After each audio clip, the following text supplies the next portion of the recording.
നിങ്ങൾ എപ്പോഴെങ്കിലും ചിന്തിച്ചിട്ടുണ്ടോ?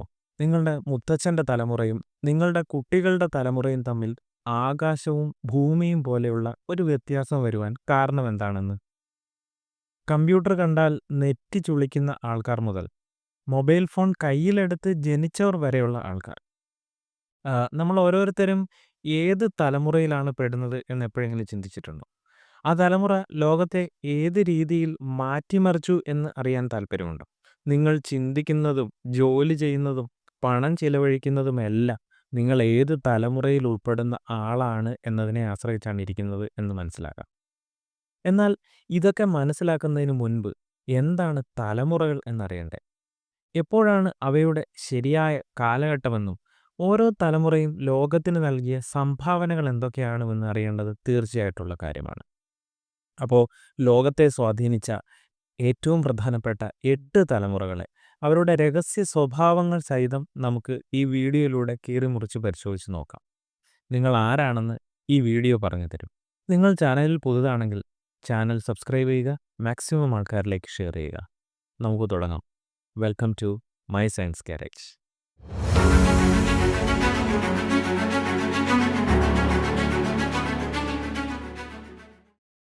ലോകം മാറുന്നതിനനുസരിച്ച് ഓരോ കാലഘട്ടത്തിലും മനുഷ്യരുടെ ജീവിത രീതികളും ചിന്താഗതികളുമൊക്കെ മാറാറുണ്ട്. ഈ മാറ്റങ്ങളെ സ്വാധീനിച്ചുകൊണ്ട് ഓരോ 20-25 വർഷത്തിലും പുതിയ ഒരു തലമുറ കൂടി രൂപപ്പെടുന്നതായി കാണാൻ സാധിക്കും. എന്താണ് ഈ തലമുറകൾ? എപ്പോഴാണ് ഈ തലമുറയുടെ കാലഘട്ടം വരുന്നത്? ഓരോ തലമുറയും നമ്മുടെ ലോകത്തിന് നൽകിയ സംഭാവനകൾ എന്തൊക്കെയാണ്? നമുക്ക് വിശദമായി അറിയാം. ഇതിൽ ആദ്യത്തെ കാലഘട്ടം എന്ന് പറയുന്നത് ദി ലോസ്റ്റ് ജനറേഷൻ എന്നറിയപ്പെടുന്ന ഒരു കാലഘട്ടമാണ്. ഏകദേശം 1883 മുതൽ 1900 വരെയുള്ള ഒരു കാലഘട്ടമായി പരിഗണിക്കുന്നു. എന്നാൽ ഓരോ പഠനങ്ങളിലും ഈ വർഷങ്ങളിൽ ചെറിയ മാറ്റങ്ങളുണ്ട് എന്ന് കാണാൻ സാധിക്കും. ഈ തലമുറയ്ക്ക് ദ ലോസ്റ്റ് ജനറേഷൻ എന്നൊരു പേര് നിർദ്ദേശിക്കുന്നത് പ്രശസ്ത അമേരിക്കൻ എഴുത്തുകാരിയായ ഗെർട്രൂഡ് സ്റ്റെയിൻ വഴിയാണ് എന്ന് മനസ്സിലാക്കാം. 1920കളിൽ പാരീസിൽ വെച്ച് തൻ്റെ കാർ റിപ്പയർ ചെയ്യാൻ വന്ന മെക്കാനിക്കിനെ കുറിച്ച് സംസാരിക്കുമ്പോൾ സ്റ്റെയിൻ ഈ ഒരു പ്രയോഗം നടത്തിയതായി പറയപ്പെടുന്നു. പ്രശസ്ത നോവലിസ്റ്റായിട്ടുള്ള ഏണസ്റ്റ് ഹെമിംഗ്വേ തൻ്റെ നോവലുകളിലും ലേഖനങ്ങളിലുമൊക്കെ വ്യാപകമായി ഈ ഒരു പേര് ഉപയോഗിച്ചതാണ് ഇതിനെ ലോകപ്രശസ്തിയിലേക്ക് കൊണ്ടുവരാൻ കാര്യമായത്. ഈ തലമുറയുടെ സ്വഭാവ രൂപീകരണത്തിൽ ഏറ്റവും വലിയ പങ്ക് വഹിച്ചത് 1914 മുതൽ 18 വരെ നടന്ന ഒന്നാം ലോകമഹായുദ്ധമാണെന്ന് കാണാം. ഈ തലമുറയിലെ യുവാക്കൾ നേരിട്ട് യുദ്ധത്തിൽ പങ്കെടുത്തവരോ അതുമല്ലെങ്കിൽ യുദ്ധത്തിൻ്റെ ഭീകരതയൊക്കെ കണ്ടു വളർന്നവരോ ഒക്കെ ആയിരുന്നു എന്നാണ് മനസ്സിലാക്കേണ്ടത്. യുദ്ധം അവരുടെ പഴയ മൂല്യങ്ങളെയും വിശ്വാസങ്ങളെയും ഒക്കെ തകർത്തു. ഒരുപാട് ത്യാഗം ചെയ്ത് നേടിയ വിജയം പോലും അവർക്ക് അർത്ഥമില്ലാത്ത എന്തോ ഒന്നുപോലെയാണ് തോന്നിയത്. യുദ്ധാനന്തരമുള്ള ജീവിതത്തിൻ്റെ അർത്ഥങ്ങളൊക്കെ തേടി അവർ ഒരുപാട് അലഞ്ഞു. പലപ്പോഴും യൂറോപ്പിലെ നഗരങ്ങളിലേക്ക്, പ്രത്യേകിച്ച് പാരീസിലേക്കൊക്കെ കുടിയേറി എന്നാണ് ചരിത്രരേഖകളൊക്കെ പറയുന്നത്. ഈ തലമുറ സാഹിത്യത്തിലും കലയിലും വലിയ വിപ്ലവം സൃഷ്ടിച്ചവരാണ് എന്ന് രേഖപ്പെടുത്തിയിരിക്കുന്നു. അവരുടെ അനുഭവങ്ങളെ അടിസ്ഥാനമാക്കി എഴുതിയ കൃതിക്ക് വലിയ സ്വീകാര്യതകളൊക്കെ ലഭിച്ചു എന്നും പറയപ്പെടുന്നുണ്ട്. Ernest Hemingway, F Scott Fitzgerald, T S. Eliot തുടങ്ങിയവരെല്ലാം ഈ തലമുറയിലെ പ്രധാനപ്പെട്ട എഴുത്തുകാരായി ലോകമറിയുന്നവരാണ്. ചുരുക്കത്തിൽ ദ ലോസ്റ്റ് ജനറേഷൻ എന്നത് ഒന്നാം ലോകമഹായുദ്ധത്താൽ തകർന്ന് പരമ്പരാഗത മൂല്യങ്ങളിലൊക്കെ വിശ്വാസം നഷ്ടപ്പെട്ട് ജീവിതത്തിന് വലിയ അർത്ഥം കണ്ടെത്താൻ ശ്രമിച്ച കലാപരമായും സാഹിത്യപരവുമായിട്ടൊക്കെ ലോകത്തെ സ്വാധീനിച്ച ഒരു വിഭാഗമാണ് എന്ന് മനസ്സിലാക്കാം. അടുത്തത് ഗ്രേറ്റസ്റ്റ് ജനറേഷനാണ്. ഏകദേശം 1901 മുതൽ 1927 വരെയുള്ള ഒരു കാലഘട്ടം. ഈ തലമുറയ്ക്ക് ആ പേര് ലഭിച്ചത് അവരുടെ അസാമാന്യമായിട്ടുള്ള ധൈര്യം, ത്യാഗം, രാജ്യസ്നേഹം എന്നിവ കാരണമാണ്. പ്രശസ്ത അമേരിക്കൻ പത്രപ്രവർത്തകനായിട്ടുള്ള ടോം ബ്രോക്കോവാണ് ഈ ഒരു പേര് പ്രചാരത്തിലാക്കിയത് എന്ന് കാണാൻ സാധിക്കും. 1998 അദ്ദേഹം എഴുതിയ ദി ഗ്രേറ്റസ്റ്റ് ജനറേഷൻ എന്ന പുസ്തകത്തിലൂടെയാണ് ഈ പ്രയോഗം പ്രശസ്തമായത് എന്നും കാണാൻ സാധിക്കും. രണ്ടാം ലോക മഹായുദ്ധം പോലെയുള്ള വലിയ പ്രതിസന്ധികളെ അതിജീവിച്ച് സ്വന്തം താല്പര്യങ്ങളെല്ലാം മാറ്റിവെച്ച് ലോകത്തിനു വേണ്ടി പോരാടിയതിന് അവർ അർഹിക്കുന്ന അംഗീകാരം നൽകുക എന്ന രീതിയിലാണ് അദ്ദേഹം ഈ തലമുറയെ അങ്ങനെ വിശേഷിപ്പിച്ചത് എന്ന് കാണാൻ സാധിക്കും. ഈ തലമുറയുടെ ജീവിതത്തെ പ്രധാനമായും രൂപപ്പെടുത്തിയത് 2 വലിയ ആഗോള സംഭവങ്ങളാണ് എന്നും കാണാം. ആദ്യത്തേത് 1929 മുതൽ 39 വരെ ലോകമെമ്പാടുമുണ്ടായ സാമ്പത്തിക മാന്ദ്യമായിട്ടുള്ള ദി ഗ്രേറ്റ് ഡിപ്രഷൻ കാലഘട്ടത്തിൽ അവർ വളർന്നു എന്നുള്ളതാണ്. ദാരിദ്ര്യം, തൊഴിലില്ലായ്മ, ക്ഷാമം എന്നിവ ഇവരെ ചെലവ് ചുരുക്കുന്നതിനും വിഭവങ്ങൾ പാഴാക്കാതിരിക്കുന്നതിനും കഠിനാധ്വാനം ചെയ്യുവാനും ഒക്കെ പഠിപ്പിച്ചു. രണ്ടാമത്തേത്, രണ്ടാം ലോക മഹായുദ്ധത്തിൽ ഇവർ പങ്കെടുത്തതും സ്വന്തം രാജ്യത്തിന് വേണ്ടി മാത്രമല്ല, ലോകത്ത് തന്നെ ജനാധിപത്യവും സമാധാനവുമൊക്കെ പുനഃസ്ഥാപിക്കുന്നതിന് വേണ്ടി പോരാടിയിട്ടുള്ള ഒരു ഫാക്ടറും കൂടിയാണ്. സ്വന്തം സുരക്ഷയെക്കാളും വ്യക്തിപരമായ ലക്ഷ്യങ്ങളെക്കാളുമെല്ലാം രാജ്യത്തിൻ്റെയും സമൂഹത്തിൻ്റെയും താൽപ്പര്യങ്ങൾക്ക് മുൻതൂക്കം നൽകുന്നവരും പൊതുവെ അച്ചടക്കമുള്ളവരും സ്ഥാപനങ്ങളോടു പരസ്പര ബന്ധങ്ങളിലും വലിയ വിശ്വസ്തത പുലർത്തുന്നവരുമായിരുന്നു ഈ കാലഘട്ടത്തിൽപ്പെട്ടവരെന്ന് മനസ്സിലാക്കാം. ലോകമെമ്പാടും പ്രത്യേകിച്ച് പാശ്ചാത്യ രാജ്യങ്ങളിൽ ശക്തമായ ഒരു സാമ്പത്തിക കുതിച്ചുചാട്ടത്തിന് അടിത്തറയിട്ടതും ഐക്യരാഷ്ട്രസഭ പോലുള്ള ആഗോള സഹകരണ സ്ഥാപനങ്ങൾ രൂപീകരിക്കുന്നതിലുമൊക്കെ വലിയ പങ്ക് വഹിച്ച ആൾക്കാരാണ് ഈ ജനറേഷനിൽ ഉൾപ്പെടുന്നതെന്ന് മനസ്സിലാക്കാം. നമ്മുടെ ലിസ്റ്റിൽ മൂന്നാമത്തെ തലമുറ ദി സൈലന്റ് ജനറേഷൻ എന്നറിയപ്പെടുന്ന ഒരു ജനറേഷൻ. ഏകദേശം 1928 മുതൽ 45 വരെയുള്ള ഒരു കാലഘട്ടം. ഈ തലമുറയ്ക്ക് സൈലന്റ് ജനറേഷൻ അഥവാ നിശബ്ദ തലമുറ എന്ന് പേര് ലഭിക്കുന്നതിനുള്ള പ്രധാനപ്പെട്ട കാരണങ്ങളിൽ ഒന്നാണ്, ഇവർ ജനിച്ചത് സാമ്പത്തിക മാന്ദ്യത്തിൻ്റെയും യുദ്ധത്തിൻ്റെയും കഷ്ടപ്പാടുകൾക്കിടയിലാണ് എന്നുള്ളൊരു ഘടകമാണ്. ദി ഗ്രേറ്റസ്റ്റ് ജനറേഷനിലെ തങ്ങളുടെ മാതാപിതാക്കൾ വലിയ ത്യാഗങ്ങളൊക്കെ ചെയ്ത് രാജ്യത്തെ സേവിക്കുന്നതൊക്കെ കണ്ടിട്ടാണ് ഈ കൂട്ടർ വളരുന്നത്. തന്മൂലം അധികാരികളെ അനുസരിക്കാനും അതേപോലെ നിയമങ്ങളൊക്കെ പാലിക്കാനും വലിയ എതിർപ്പുകളൊക്കെ പ്രകടിപ്പിക്കാതിരിക്കാനും ഇവർ പ്രത്യേകം ശ്രദ്ധിച്ചതായി കാണാം. മറ്റൊന്ന്, തങ്ങളുടെ അഭിപ്രായങ്ങൾ പരസ്യമായി പ്രകടിപ്പിക്കുന്നതിൽ നിന്നും വലിയ പ്രതിഷേധങ്ങളിലൊക്കെ ഏർപ്പെടുന്നതിൽ നിന്നുമൊക്കെ ഇവർ പൊതുവെ പിന്മാറ്റക്കാരായിട്ടുള്ള ഒരു ശീലക്കാരായി കാണാം. സുരക്ഷിതമായ ഒരു ജീവിതം കെട്ടിപ്പടുക്കുന്നതിൽ ശ്രദ്ധ കേന്ദ്രീകരിച്ചു എന്നതാണ് ഏറ്റവും വലിയ പ്രത്യേകത. യുദ്ധ സമയത്തെയൊക്കെ സാഹചര്യം ഇവരെ പൊതുവെ കരുതലുള്ളവരും സമ്പാദ്യശീലമുള്ളവരുമൊക്കെയാക്കി തീർത്തു എന്ന് പറയാം. സ്ഥിരമായിട്ടുള്ള ഒരു ജോലി, ഒരു കുടുംബം, വിരമിക്കൽ സമയത്തുള്ള ആനുകൂല്യങ്ങൾ എന്നിവയ്ക്ക് ഇവർ വളരെയധികം പ്രാധാന്യം നൽകിയ ഒരു ജനറേഷനാണ്. നിശബ്ദരായിരുന്നുവെങ്കിലും പിന്നീട് civil right movements, women's liberation തുടങ്ങിയ പ്രക്ഷോഭങ്ങൾക്കെല്ലാം അടിത്തറയിട്ട ആൾക്കാർ കൂടിയാണെന്ന് മനസ്സിലാക്കാം. സിവിൽ റൈറ്റ്സ് മൂവ്മെൻറ്റിൻ്റെ ആദ്യകാല നേതാവായിട്ടുള്ള മാർട്ടിൻ ലൂതർ കിങ് ജൂനിയർ പോലെയുള്ളവർ ഈ തലമുറയിൽപ്പെട്ട ആൾക്കാരിലുള്ളതാണ്. സ്പേസ് റേസ്, അധ്യാപകർ, ഡോക്ടർമാർ, സാമൂഹിക പ്രവർത്തകർ തുടങ്ങി പ്രൊഫഷണൽ മേഖലകളിൽ വളരെ സജീവമായ അച്ചടക്കം, അതേപോലെ അനുസരണ, സ്ഥിരത എന്നിവയ്ക്ക് ഊന്നൽ നൽകിയ ഒരു തലമുറയായിരുന്നു ഇത് എന്നുകൂടി ചുരുക്കി പറയാം. നമ്മുടെ നാലാമത്തെ തലമുറ എന്ന് പറയുന്നത് ബേബി ബൂമേഴ്സാണ്. ആഗോളതലത്തിൽ ഏറ്റവും വലിയ സ്വാധീനം ചെലുത്തിയ തലമുറകളിൽ ഒന്നാണ് ഇതെന്ന് മനസ്സിലാക്കാം. ഏകദേശം 1946 മുതൽ 64 വരെയാണ് കാലഘട്ടം. ഈ തലമുറയ്ക്ക് ബേബി ബൂമേഴ്സ് എന്ന പേര് ലഭിക്കുന്നതിനുള്ള കാരണം രണ്ടാം ലോക മഹായുദ്ധം അവസാനിച്ച ശേഷം ലോകമെമ്പാടുമുണ്ടായ ജനന നിരക്കിലെ കുതിച്ചുചാട്ടമായിട്ടുള്ള ബേബി ബൂം എന്ന് പറയുന്ന ഒരു ടേം ബന്ധപ്പെടുത്തിയാണ്. യുദ്ധാനന്തരം രാജ്യങ്ങൾ സ്ഥിരതയിലേക്ക് വരികയും സാമ്പത്തികമായി വളരുകയും ചെയ്തപ്പോൾ ഒരു സ്ഥിരത വന്നു. അപ്പോൾ ആളുകൾക്ക് കൂടുതൽ കുട്ടികൾക്ക് ജന്മം നൽകുന്നതിന് വേണ്ടിയിട്ട് സാധിക്കുകയും ചെയ്തു. അപ്പോൾ ഈ തലമുറയെ ചരിത്രത്തിലെ ഏറ്റവും വലിയ തലമുറകളിൽ ഒന്നാക്കി മാറ്റിയ ഘടകം ഇതാണ്. ഇവരുടെ ജീവിതത്തെ രൂപപ്പെടുത്തിയ പ്രധാന ഘടകങ്ങൾ യുദ്ധാനന്തരമുള്ള സമൃദ്ധിയും 1960കളിലെ സാമൂഹിക അസ്വസ്ഥതകളുമൊക്കെയാണ് എന്നുകൂടി മനസ്സിലാക്കാം. സാമ്പത്തികമായി മെച്ചപ്പെട്ട ഒരു സമൂഹത്തിൽ വളർന്നാൽ തന്നെ ഇവർ പൊതുവെ ശുഭാപ്തി വിശ്വാസമുള്ളവരും ലക്ഷ്യങ്ങൾ നേടുന്നതിന് തീവ്രമായി പരിശ്രമിക്കുകയും അതിനുവേണ്ടി മത്സരിക്കുകയും ചെയ്യുമായിരുന്നു. 1960കളിലും 70കളിലും ഇവർ രാഷ്ട്രീയ സാമൂഹിക കാര്യങ്ങളിൽ വലിയ മാറ്റങ്ങൾ ഉണ്ടാക്കിയതായിട്ട് കൂടി കാണാം. സിവിൽ റൈറ്റ്സ് മൂവ്മെൻറ്റുകൾ, വിയറ്റ്നാം യുദ്ധത്തിനെതിരെയുള്ള പ്രതിഷേധങ്ങൾ, പലതരത്തിലുള്ള വനിതാ മുന്നേറ്റങ്ങൾ എന്നിവയിലൊക്കെ ഇവർ സജീവമായി പങ്കെടുത്തു എന്ന് മനസ്സിലാക്കേണ്ടത് അത്യാവശ്യമാണ്. തങ്ങളുടെ മുൻ തലമുറയായ ദ ഗ്രേറ്റസ്റ്റ് ജനറേഷനെ പോലെ കഠിനാധ്വാനത്തിന് പ്രാധാന്യം നൽകിയവരും ഉയർന്ന പദവികളും സാമ്പത്തിക വിജയവും നേടുന്നതിൽ ശ്രദ്ധ കേന്ദ്രീകരിച്ചിട്ടുള്ള ആളുകളുമായിരുന്നു എന്ന് മനസ്സിലാക്കാം. 1960കളിലെ സാംസ്കാരിക വിപ്ലവം ഈ തലമുറയുടെ പ്രധാന സംഭാവനയാണ് എന്ന് മനസ്സിലാക്കുക. ഏറ്റവും കൂടുതൽ സ്വത്ത് കൈവശം വെച്ചിരുന്ന ഒരു തലമുറ, രാഷ്ട്രീയത്തിലും നയങ്ങളിലും വലിയ സ്വാധീനം ചെലുത്തിയ ഒരു തലമുറ. അപ്പോൾ ഈ രീതിയിലൊക്കെയാണ് ഈ തലമുറയെ വിശേഷിപ്പിക്കാൻ സാധിക്കുന്നത്. ആദ്യകാല കമ്പ്യൂട്ടറുകളും ടെലിവിഷനുകളും വന്നപ്പോൾ അവയെ സ്വീകരിക്കുകയും ഉപയോഗിക്കുകയും ചെയ്ത ഒരു കൂട്ടരാണ് ഇവരെന്ന് മനസ്സിലാക്കാം. അമേരിക്കയിലെ നിരവധി പ്രസിഡന്റുമാർ ഉൾപ്പെടെ പല ലോക നേതാക്കളും ഈ തലമുറയിൽ നിന്നുള്ളവരാണ് എന്നുകൂടി കാണാൻ സാധിക്കും. അടുത്തത് ജനറേഷൻ എക്സ് ആണ്. ദ ഫോർഗോട്ടൻ ജനറേഷൻ എന്നൊക്കെ ഇതിനെ വിളിക്കാറുണ്ട് എന്നുകൂടി മനസ്സിലാക്കാം. കാരണം മാധ്യമങ്ങളിൽ ഇവരെക്കുറിച്ച് വളരെ വലിയ രീതിയിലുള്ള ചർച്ചകളൊന്നും കാണാറില്ല, അല്ലെങ്കിൽ മാധ്യമങ്ങൾ ഇവരെപ്പറ്റി ചർച്ച ചെയ്യാറില്ല എന്നാണുള്ളത്. ഏകദേശം 1965 മുതൽ 80 വരെയാണ് ഇവരുടെ കാലഘട്ടമായി ചരിത്രത്തിൽ സൂചിപ്പിച്ചിട്ടുള്ളത്.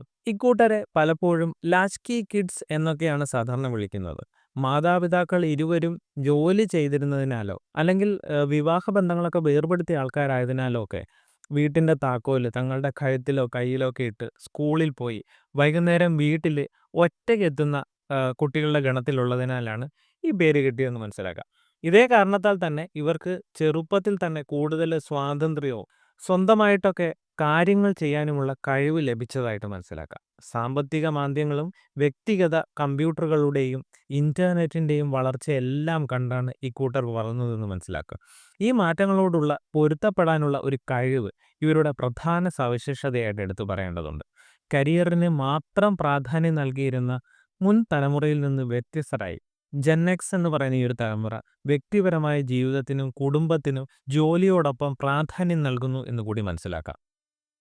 കമ്പ്യൂട്ടറുകളും ഇൻ്റർനെറ്റുകളും പ്രചാരത്തിലാകുന്നത് കണ്ട ആദ്യത്തെ തലമുറയാണ് ഇവരെന്ന് മനസ്സിലാക്കുക.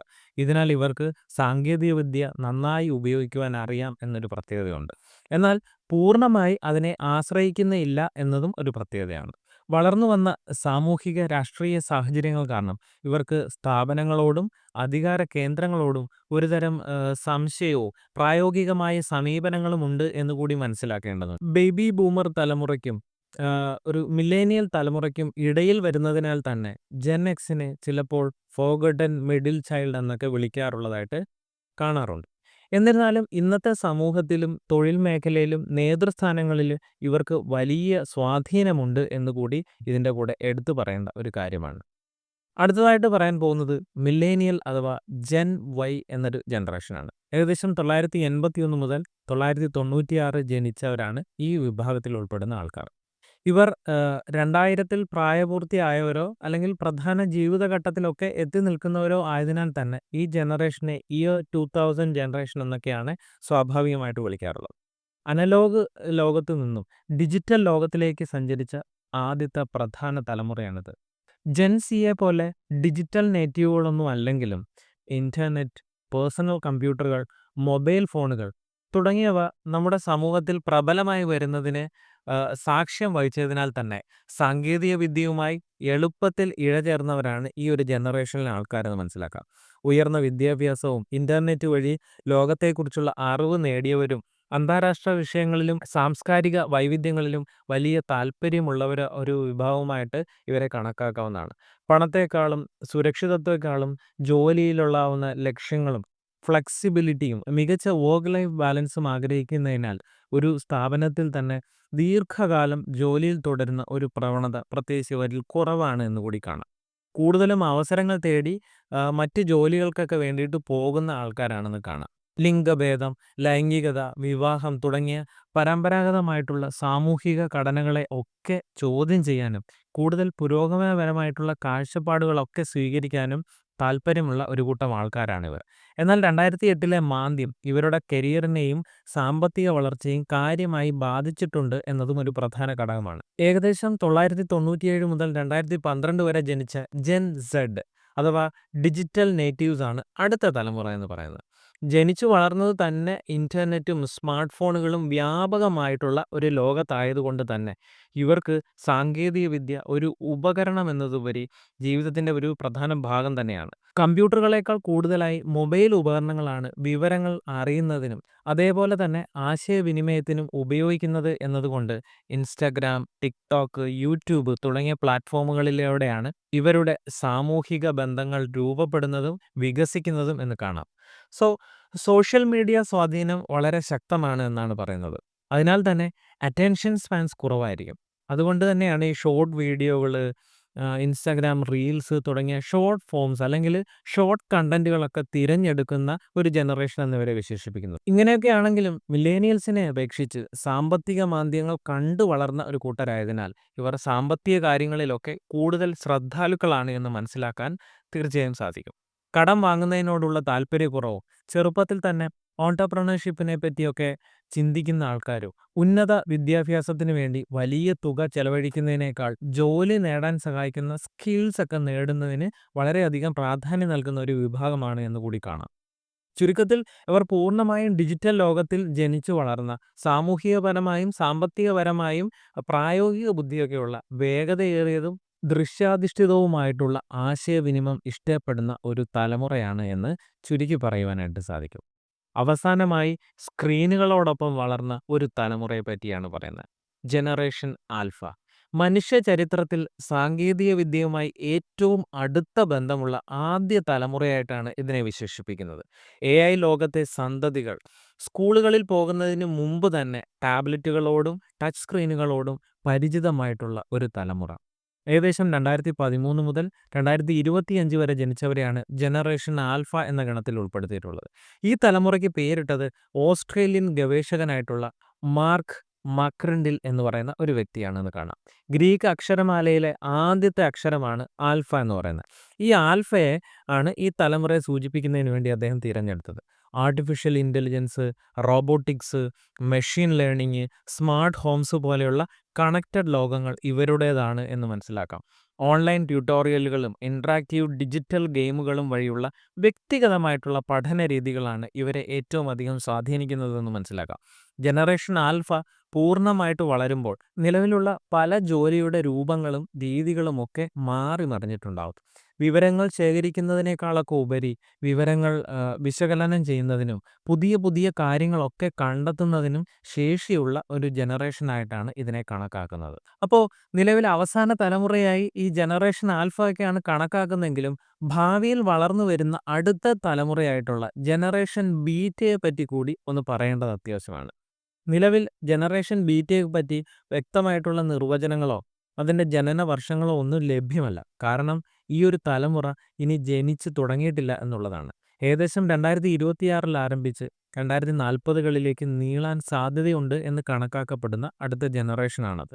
പല രാജ്യങ്ങളിലും ജനനനിരക്ക് കുറയുന്ന ഒരു പ്രവണതയുള്ളത് കാരണം ജനറേഷൻ ബീറ്റയുടെ എണ്ണം മുൻ തലമുറയുടെ എണ്ണത്തെ അപേക്ഷിച്ച് നോക്കുമ്പോൾ വളരെ കുറഞ്ഞു നിൽക്കാനാണ് ഒരു സാധ്യത കാണുന്നത്. ഫുൾ ഇൻ്റഗ്രേഷൻ ആയൊരു തലമുറ, അതായത് വിദ്യാഭ്യാസം, ജോലി, ആരോഗ്യം, സാമൂഹിക ഇടപെടലുകൾ തുടങ്ങി നമ്മുടെ ജീവിതത്തിൻ്റെ ഓരോ വശങ്ങളിലും ഇത് പ്രകടമായി വരുന്നത് നമുക്ക് കാണാനായിട്ട് സാധിക്കും.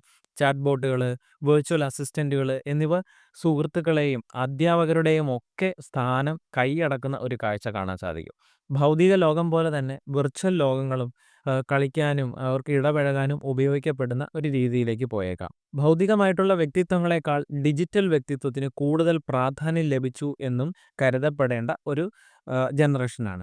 അതിരുകളില്ലാത്ത ആഗോള ബന്ധങ്ങളൊക്കെ നമുക്ക് ഈ ഒരു ജനറേഷനിൽ പ്രതീക്ഷിക്കാം. കാരണം എന്ന് പറയുന്നത് ഭാഷാപരമായിട്ടുള്ള തടസ്സങ്ങളൊക്കെ വിവർത്തനത്തിലൂടെ അത് ഈസി ആയിട്ട് ഇല്ലാതാക്കാൻ സാധിക്കും. ഇതൊക്കെ നമ്മുടെ എക്സ്പെക്റ്റേഷൻസ് ആണെങ്കിലും അതീവ സാങ്കേതികവൽക്കരിക്കപ്പെട്ട ഒരു തലമുറയായിരിക്കും ഇനി വരാൻ പോകുന്നത് എന്ന് ഉറപ്പിച്ച് പറയാൻ പറ്റുന്ന ഒരു സംഗതി തന്നെയാണ്. സോ നമ്മൾ ജനറേഷൻ എക്സിൽ നിന്നാണ് തുടങ്ങിയത്. അവിടെ നിന്ന് മില്ലേനിയൻസിലെത്തി. മില്ലേനിയൻസിൽ കടന്ന് ജെൻ സെഡിൻ്റെ വിസ്മയങ്ങളൊക്കെ കണ്ടു. ഇപ്പോൾ ജനറേഷൻ ആൽഫയുടെ പിറവിക്ക് സാക്ഷ്യം വഹിച്ചുകൊണ്ടിരിക്കുകയാണ്. ഓരോ തലമുറയും അതിജീവനത്തിൻ്റെ പല തരത്തിലുള്ള പാഠങ്ങളാണ് നമുക്ക് നൽകിക്കൊണ്ട് കടന്നുപോയത്.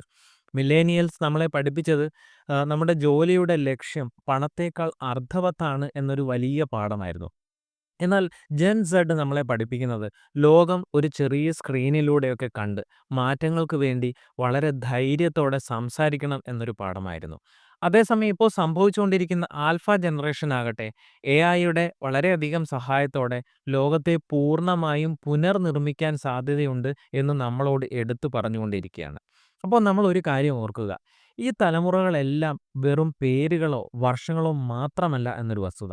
നമ്മുടെയെല്ലാം കാഴ്ചപ്പാടുകളിലും ജോലി സ്ഥലങ്ങളിലും അതേപോലെ സാമൂഹിക ബന്ധങ്ങളിലും എന്തിനു പറയുന്നു, നമ്മുടെ സ്വന്തം കുടുംബങ്ങളിൽ പോലും സംഭവിക്കുന്ന ചലനാത്മകമായിട്ടുള്ള മാറ്റങ്ങളാണ് എന്നാണ് മനസ്സിലാക്കേണ്ടത്.